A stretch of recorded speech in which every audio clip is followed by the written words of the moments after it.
Good evening, everybody. I'm not sure if I know everyone. I'm not sure if you'd have met me either. But my name's Vin, and I've been one of the tutors at the Mindfulness Association for many years, since it started, more or less. And I was involved in helping to set it up. I live right down the road or down the river from Samueling, so I'm very lucky, and it's very nice to be here. I've done a few of the online sits and talks for people before, but I've never been driving the bus. There's always been somebody there. So I'm slightly nervous, but let's hope it all works. What I'm going to do is a very short sit first, and then I'll share a few thoughts on this, the importance of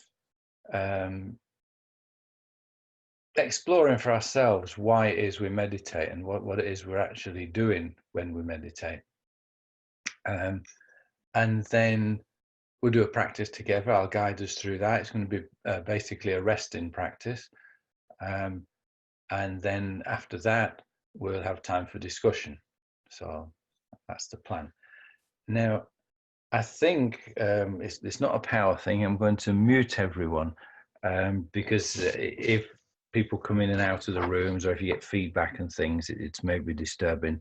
And then at the point when we've finished the practice, I'll unmute us, and then it usually works out that people can just speak and share whatever they wish. Okay, so I'm going to mute everybody now, and then short practice and talk, and then a guided practice. Okay.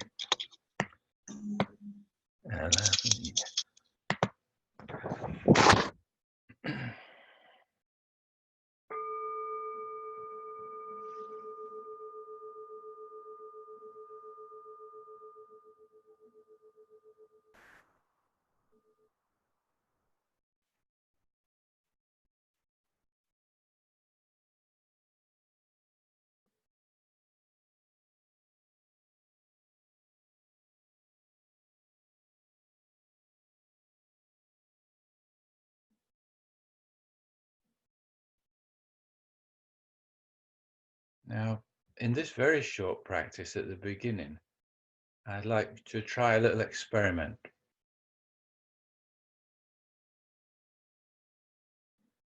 And don't meditate.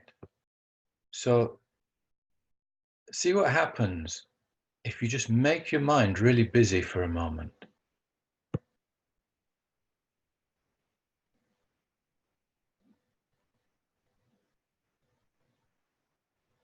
Generate thoughts. Just don't let the mind settle, and do that kind of on purpose.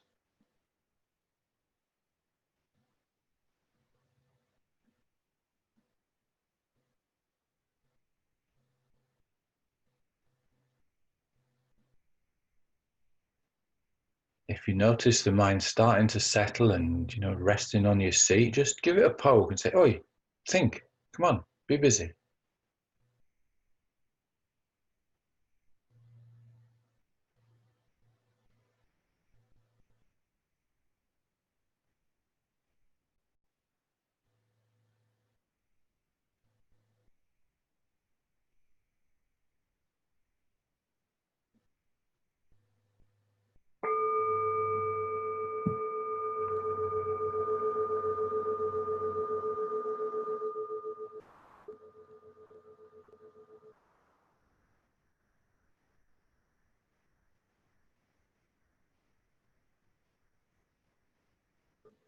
But I find I can be quite contrary sometimes, my mind, So if I decide that I want to have a rest, then I get busy. And if I tell myself to be busy, the mind sometimes comes to resting. That particular little exercise was shared with us by Akon Rinpoche, who founded Samueling and was my teacher for many years. And sort of in the middle of this retreat, when he was teaching us all different meditations, one day came in and says, "Okay, no more meditating, be busy." And I found I learned quite a lot through doing that. One of Akon Rinpoche's many gifts was that he was able to put things very simply, that when you reflect on them, they lead to sort of a deeper understanding, I think. So one day I was chatting with him and he said, you know, people are always asking me how to meditate. And he said, but if they actually figured out why to meditate, that would be a better question. And it's something that really stuck with me, because if we're just looking at how to meditate, we're still caught up in this whole thing of technique and how am I supposed to do it, and am I doing it right, and am I doing it wrong? But this question of why we would meditate is very different. So that's what we're going to explore a little bit.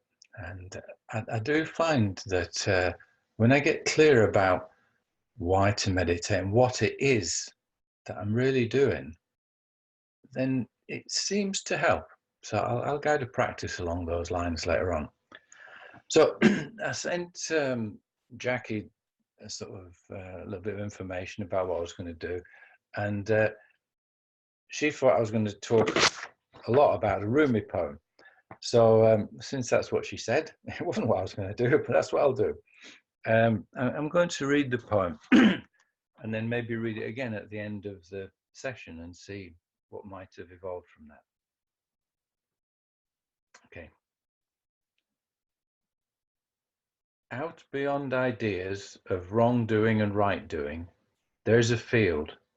I'll meet you there. When the soul lays down in that grass, the world is too full to talk about.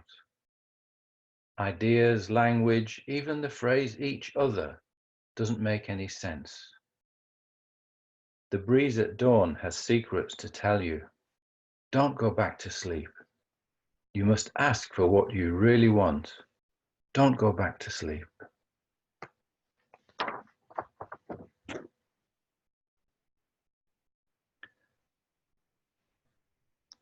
So I want to go back to the beginning, the very beginning of the mindfulness journey that you would have started on with the Mindfulness Association, and the very first weekend and the very first exercise, if you remember, is this recognizing the unsettled mind. Since then, I don't know how many programs people have done, but you've learned all sorts of things, the different mindfulness techniques and different approaches, the kindness, the compassion for ourselves, for others, and maybe even some of the insight practices. But that first simple practice, I think, is really important, can learn so much from it. So what we're invited to do, if you remember, is to just give ourselves permission to do nothing and see what happens. And we notice this real autonomous busyness of the mind. You know, we think that we've come to learn to meditate, to be calm and to have a rest and to get away from stress and all the rest of it. We're given permission to be calm, and it doesn't usually happen. All sorts of stuff pops up out of nowhere, and I have no idea where it comes from. But what we do is we look at that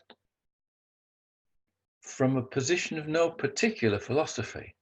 We're not saying it's supposed to be like that, or this teacher told us that, or I read this in that book. We look at it from a point of view that we really are the authority of our own mind. So we look and say, I decided to have a rest, it didn't happen. So we're not looking at it through inference, we're looking at it through as a direct experience. And I think this is the key to meditation. It's not learning something outside and assimilating some new knowledge. It's becoming more familiar with our own mind in a way that we're confident that people, if they say, no, it's not like that, I say, no, actually it is. This is what I've noticed. This is what I've observed. So it's quite empowering, isn't it? And it's quite personal. And I think the knowledge that comes from that is transformative.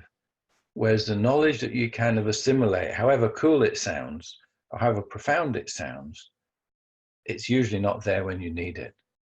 So I think this looking at our own mind is very important. However, we do see, okay, the mind has got this crazy tendency, you know, this monkey mind to be busy, and it is a bit too much sometimes. And we need to learn to settle it. But we learn that we can't force that, because it just reacts and it creates more busyness. So we need to kind of have a bit of a technique to allow it to rest, to allow the mind to come to rest. And one of the great Tibetan teachers said that we're sort of learning to do almost nothing. So we're paying attention to breathing, perhaps listening to sound, perhaps being with body sensations. We're doing almost nothing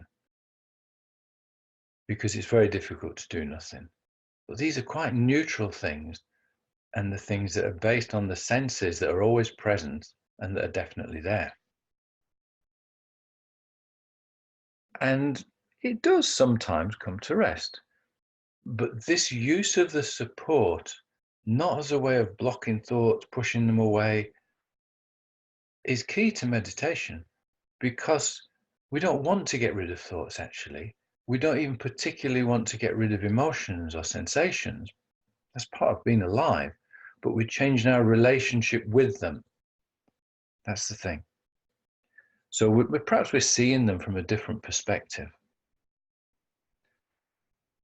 And I think when this happens, it's possible through resting. In my experience, it's almost like pressing the reset button or rebooting the shoulder top computer, because most of the time one thought leads to another. And these are not theories. These are things that if you've practiced, you will have noticed yourself as your own mind does what it does. But if it can come to rest, it's sometimes possible to find a little bit of a feeling of freshness that is there through just being with the breath, just listening to sounds, just being in the body, and resting that reactivity of the mind. And from that freshness, I think two things seem to happen for me. One is that I get a better insight into the patterns of my own mind that create suffering, that create unnecessary suffering, and that exaggerate the suffering that's there.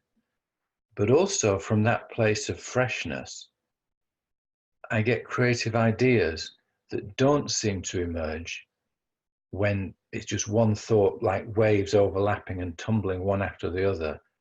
There's no space for fresh ideas to emerge. So it's a matter of dealing with my problems, but also maybe getting glimpses of my potential. So what we're resting really isn't to be confused with resting our thinking, switching off our thinking, stopping thoughts. What we're learning to do is to rest the reactivity of the mind that jumps from one thought to the next, and the mind disturbs itself. And the preferences of the mind that drive that reactivity.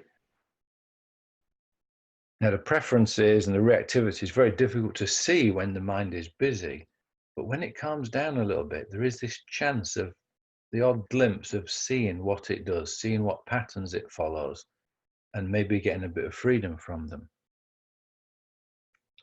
I know this is a bit of a kind of a rewind, but I think it's a really good thing to do from time to time, just to remember what we're doing, why we're doing it, the benefits that it brings, to be very clear about it, because it is so easy to get caught up in becoming an expert in meditation, taking the next course, doing the next practice, learning to be a teacher, learning teaching skills, and so on. The basic practice never really changes. First, aspect of meditation is we're learning to let the mind settle. Second aspect of it is the mind can then see itself. And through that seeing, we get some glimpses of freedom. So what I notice when I do just observe my mind at play or at work or being busy is a bunch of hopes and fears. It goes off into the future, kind of designing a preferred future.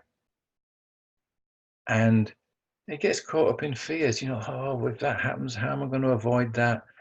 It kind of tries to repackage the past so as to sort of anesthetize it, and sometimes running the same old story again and again, kind of with a hope that there'll be a different ending.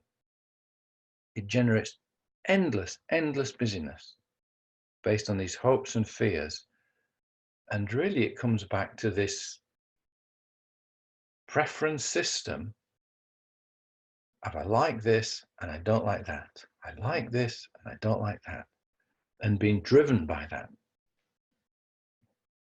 Now, of course, in daily life, we do need preferences, and we do need to sort of be thinking what's going to be the best for ourselves, best for others, try and make the world a better place. Of course, that's what we do.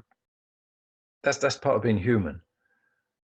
But if we never pause, then I think some of that is going to be habitual, and it's going to be driven, and it's going to be compensatory. So what do I mean by that?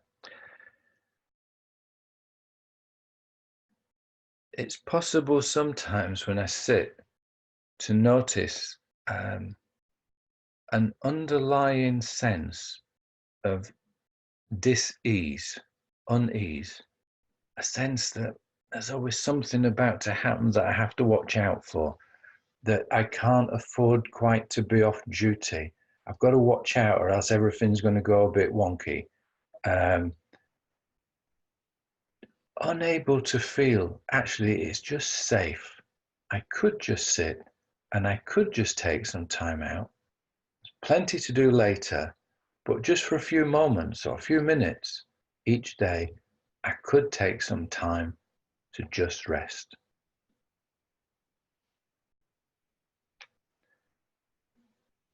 But there is this constantly arising uncomfortable instinct that I need to fix things.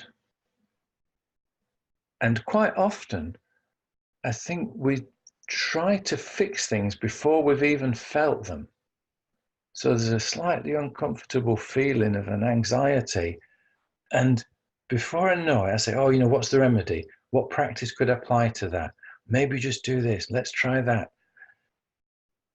And I think this is the courage that comes and the acceptance that comes from self-compassion, that we say, well, hang on, we've been running away from it for long enough. Let's maybe just, in a fairly spacious way, in a fairly protected way, let's just have a look at it. Let's just let it be there. To actually just sit with whatever arises and do nothing. And quite often it's a sense of relief. And quite often there's a kind of an insight into what I've been avoiding or what wants to be heard. And it's not nearly as bad as the fear of seeing it.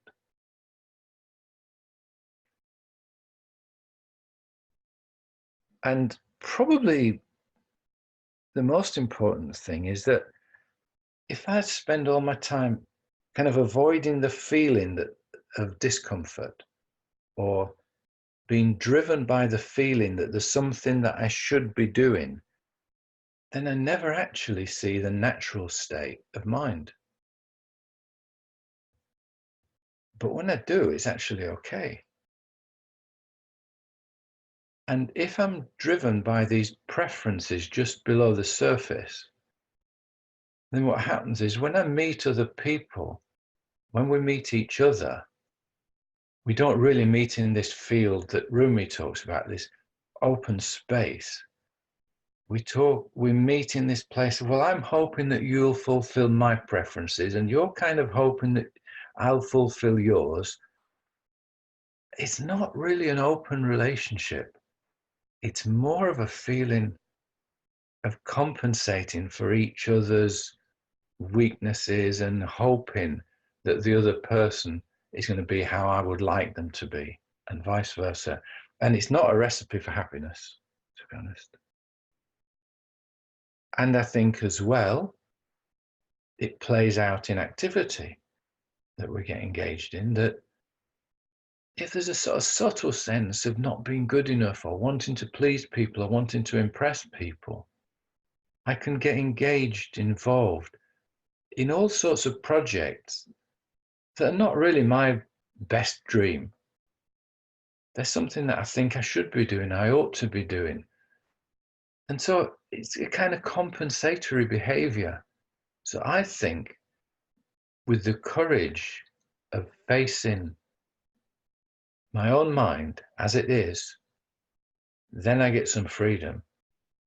And then I can really meet other people where they are, honestly where I am. And the projects that I get involved in are more fulfilling and generally more creative and more useful.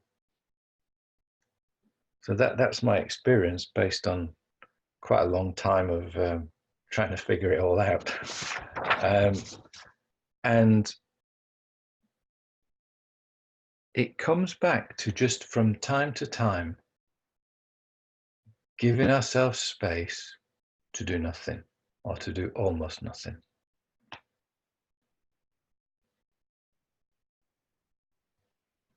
So with that in mind, let's do a practice, which is based on settling, grounding, resting, and support that we'll be familiar with.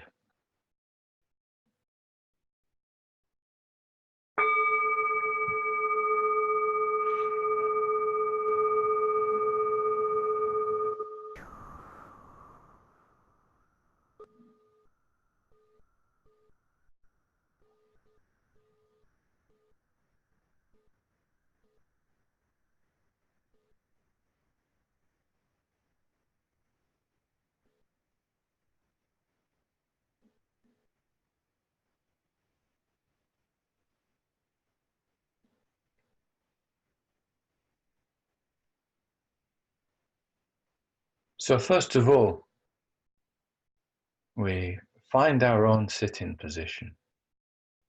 Take our seat.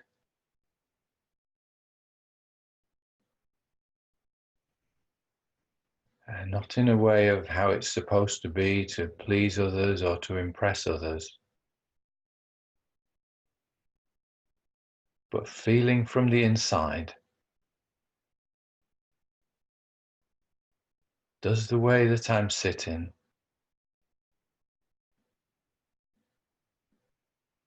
express why I'm sitting?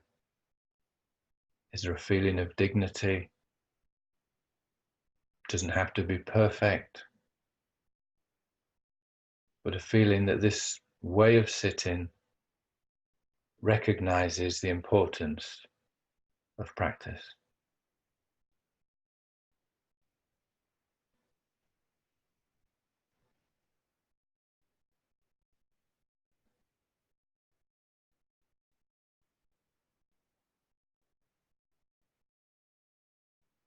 It might be good to just reflect for a couple of moments on the benefit that practice of mindfulness and compassion has brought to your life, the impact it's had on your own life and on those around you.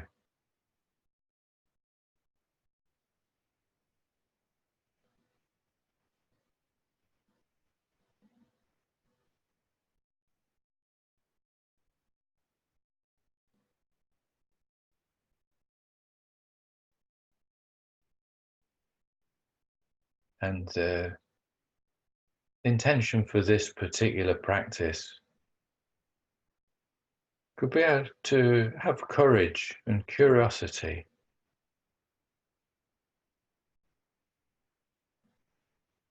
just to look at who we are.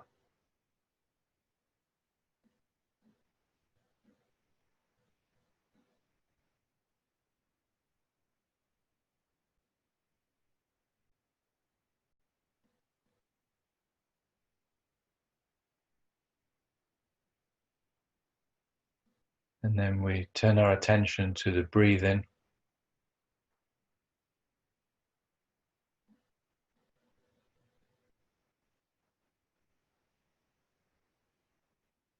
And not, oh, yes, I'm breathing, but allowing ourselves a bit of time to really feel how it is to breathe.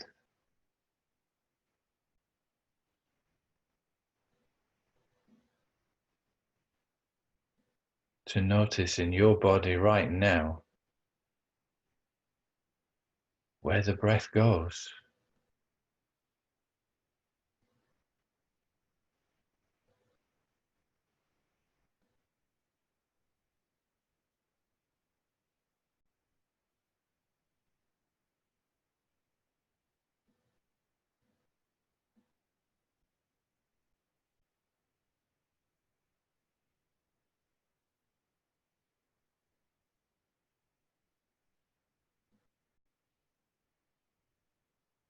Perhaps giving a little bit more attention to the out breath.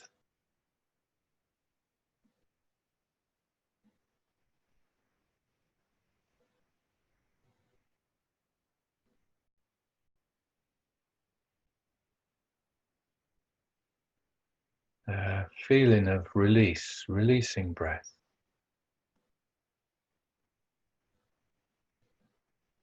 Coming to rest on the seat.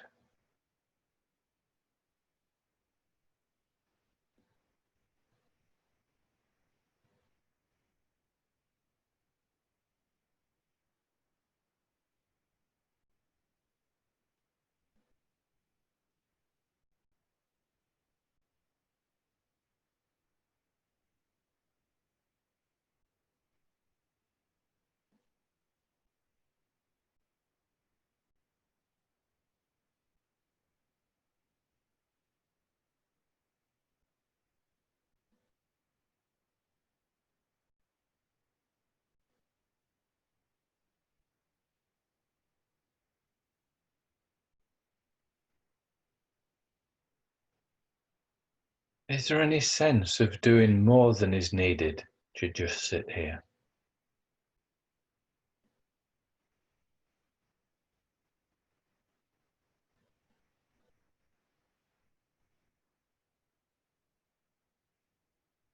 And what would it be like to notice any excessive effort?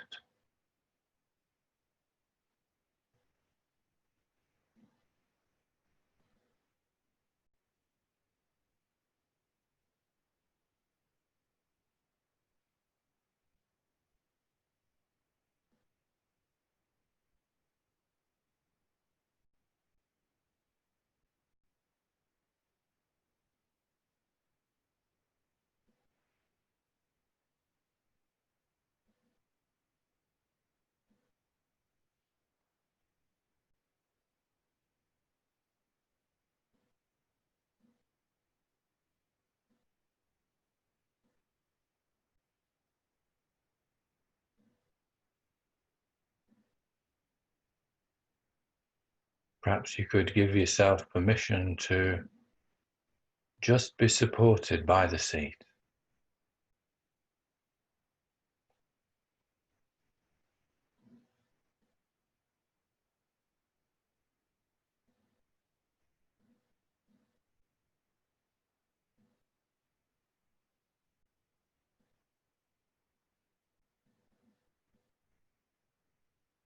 And if you notice that you don't want to relax that much, that's okay. Give that permission to be there as well.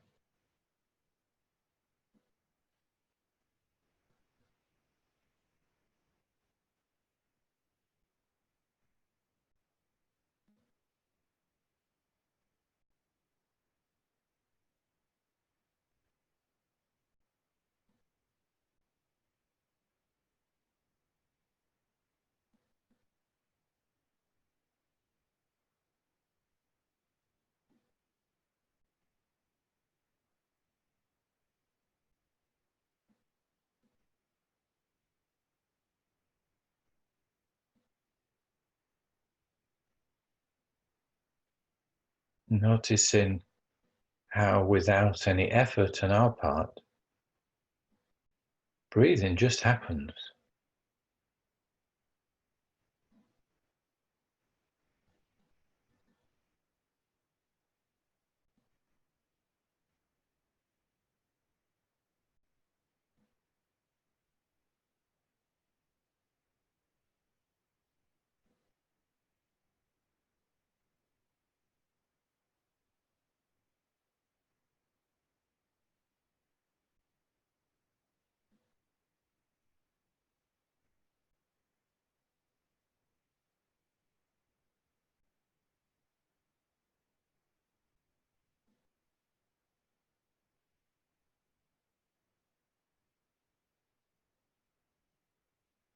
So what would it be like just to take a few moments to be off duty?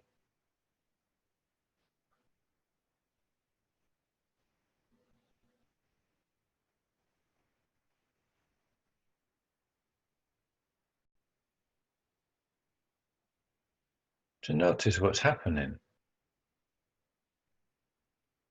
but to let the body and mind take care of itself.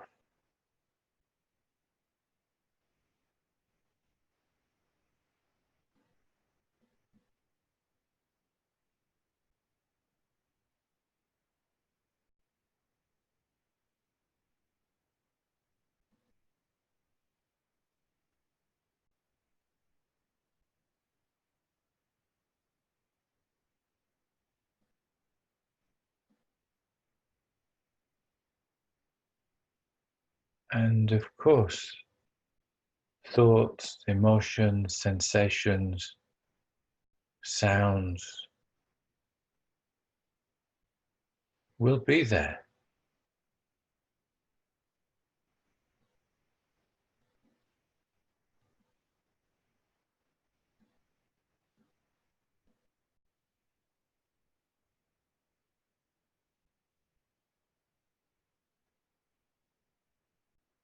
So we put just enough attention on our breath as a support to help us stay present.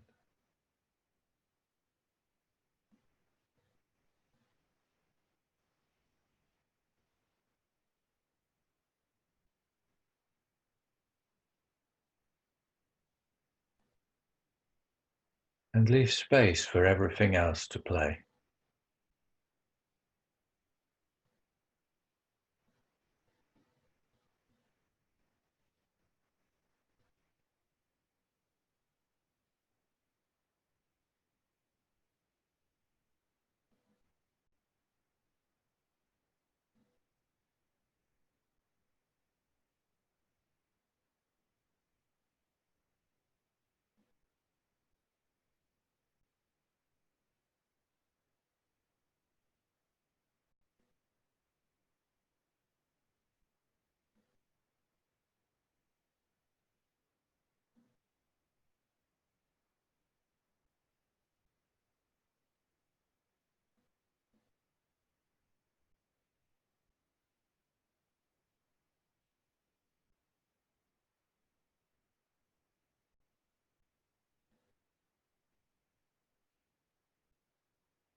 If you do get a little bit lost in thought, carried away in a story, that's all right. You can come back to the breathing body.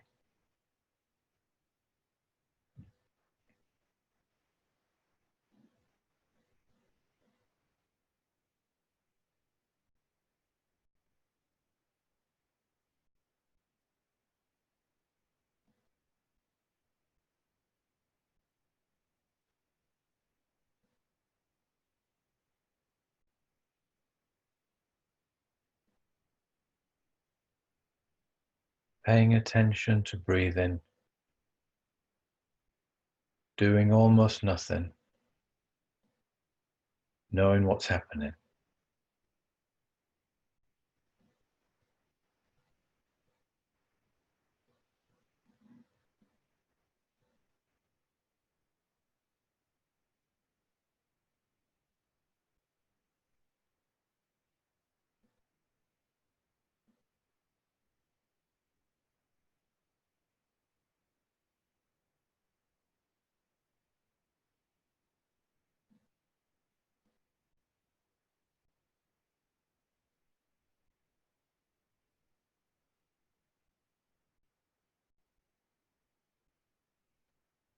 perhaps you might notice a feeling that it can't be quite that simple.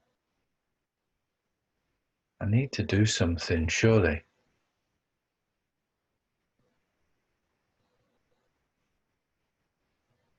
I need to be on duty.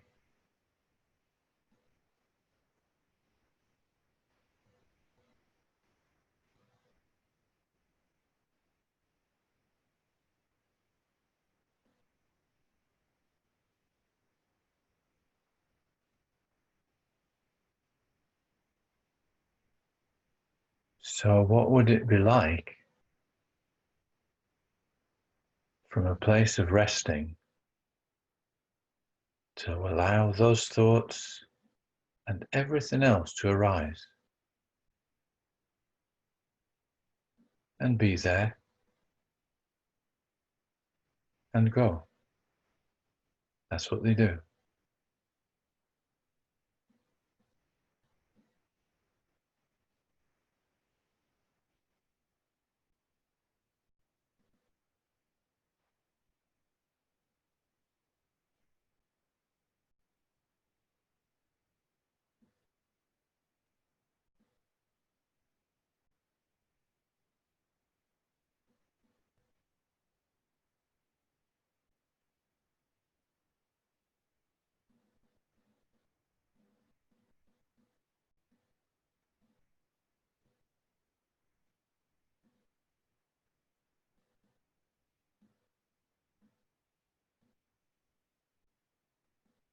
Perhaps this being with the breath as a support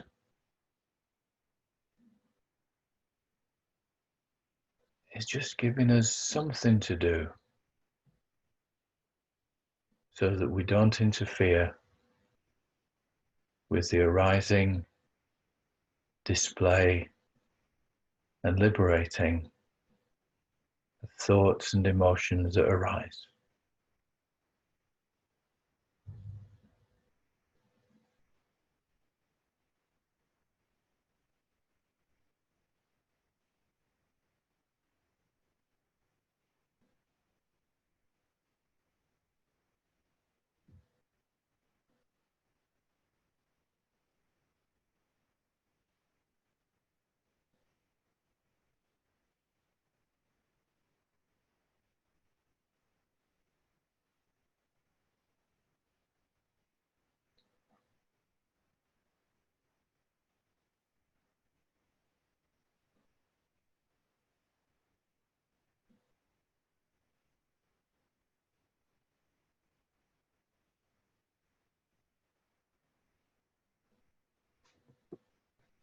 So staying with the breathing in the body.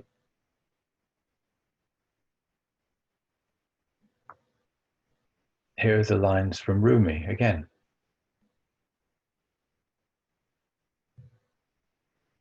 Out beyond ideas of wrongdoing and right doing, there is a field.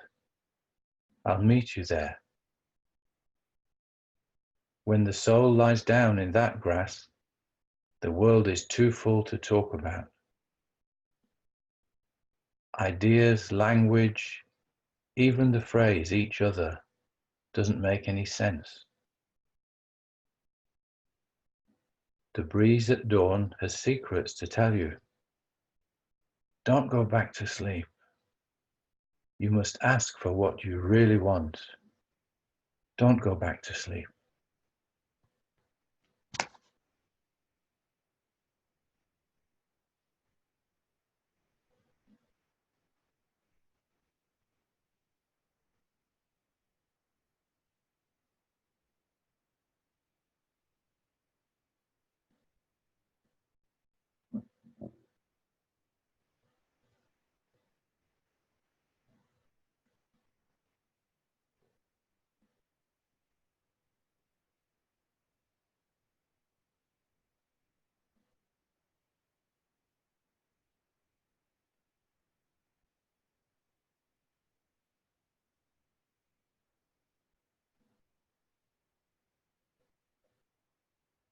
And so before we close the practice, maybe reflecting back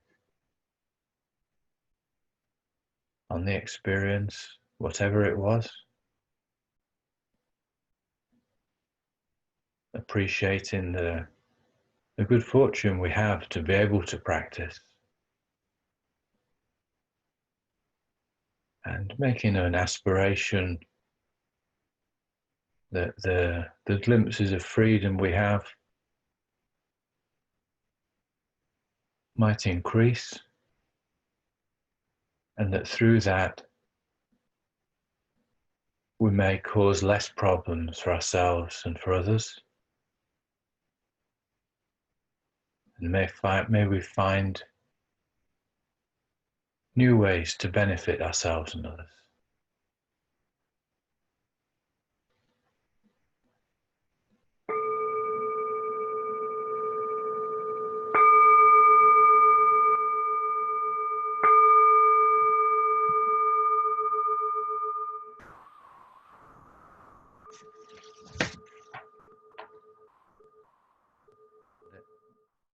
But thanks again, and see you all next time.